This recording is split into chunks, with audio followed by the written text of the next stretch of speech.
Guess what, guys? Please take a look at this right here. Read it if you can read. But if you cannot read, I will definitely be explaining. But I'll just leave it there for those who can read. So if you cannot read, guys, South Africa is basically making it very easy for Indians and Chinese to come to South Africa. But at the same time, making it very difficult for Nigerians and other African immigrants to enter South Africa. Some of you will say, why should we talk about it? Why shouldn't we? Why shouldn't we talk about it? That's the question I would rather be asking you. Why should we ignore it? Why?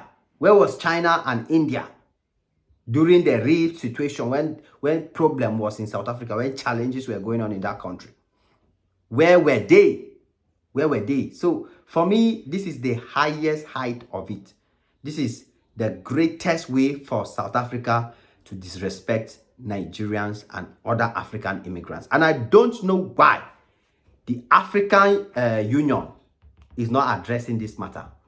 I still don't understand why. I don't know if it's that South Africa, because South Africa is one of the biggest powers in the African Union. I don't know if it's because they are using their influence to shun the other African countries to not address this. I'm telling you that South Africa is basically giving India and China visa-free status to South Africa. Visa-free status. Not just visa-free status, but when you read the article and go detailedly, you understand that South Africa is basically giving them a 90 days waiver, a free 90 days waiver. Chinese and Indians, jump on a flight, enter South Africa now. It doesn't matter if you are a millionaire or a poor person or whatever you are. As long as you own a Chinese passport, an Indian passport, South Africa will not care if you stay in their country for 90 days. The information is there. I'm not making it up. For 90 good days. No, it's been 90 days. 90 days will be 3 months. So basically, look at the business advantages. It's just that some people, we Africans, we neglect these things and we don't know that it's very, very important for us. Imagine that a Nigerian or a Cameroonian or a Ghanaian or a Zimbabwe or a Botswana citizen had a 90 days waiver to enter South Africa. As in, you can prepare your business, enter South Africa, run it within 1 month, deliver your goods, everything you have to do, go back to your country. You will not, all you need to do is pay your flight.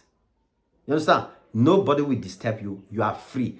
Look at, that is a massive business boost if Africans had that opportunity amongst African countries.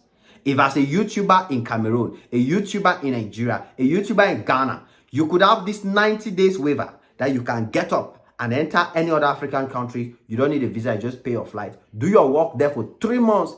Before the 3 months elapses, you go back to your country. Imagine the advantage. Imagine how it will boost traveling among African countries. Imagine how it will boost the economy. We are everywhere on social media singing Africa unity. We want one Africa. We want one Africa. Yet we pretend that these things are not happening. Why should we continue pretending? Are we moving ahead as Africans or we are moving backward? Because when these kind of things begin to happen, you now understand that Africa is moving backward. We are not moving ahead. It's impossible that we are moving ahead. We cannot, as African countries, be giving Chinese and Indians what we cannot give ourselves.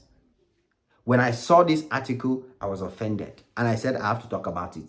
I know some Nigerians and some Africans will be like, that's their business relationship between China and South Africa, between India and South Africa. It's the two governments working together and how they are organizing their business. What is stopping South Africa government and Nigeria government from doing the same kind of business negotiation and business friendship?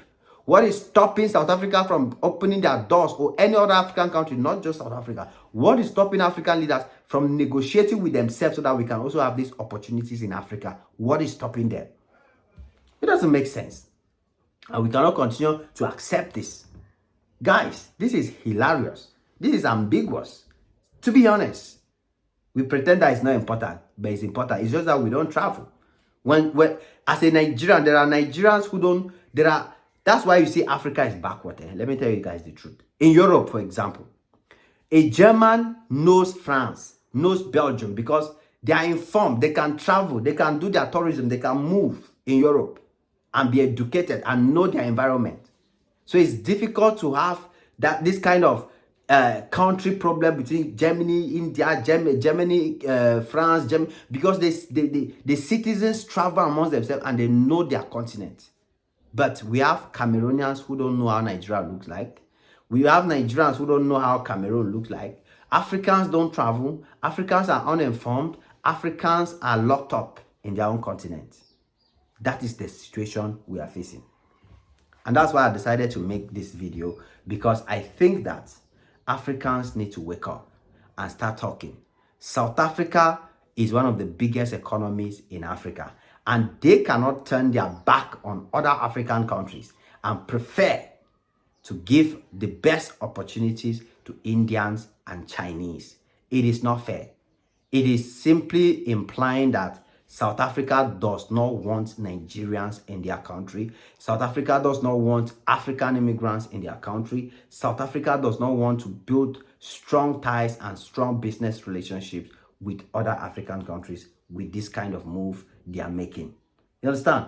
That's why when you enter the country, you realize that South African factories, most of the workers in the factories in South Africa and Indians and Chinese, like all the factories in the country. The factories, the engineers and the top people working in all the factories in South Africa, most of them are Chinese and Indian citizens. You understand? And then the black citizens, the people who don't have jobs, they are getting frustrated. And instead of them to now be asking their government, why are you bringing these Indians to take our jobs? Why are you bringing these Chinese? Why are you bringing these people to work in the factories and take the jobs that we're supposed to be doing?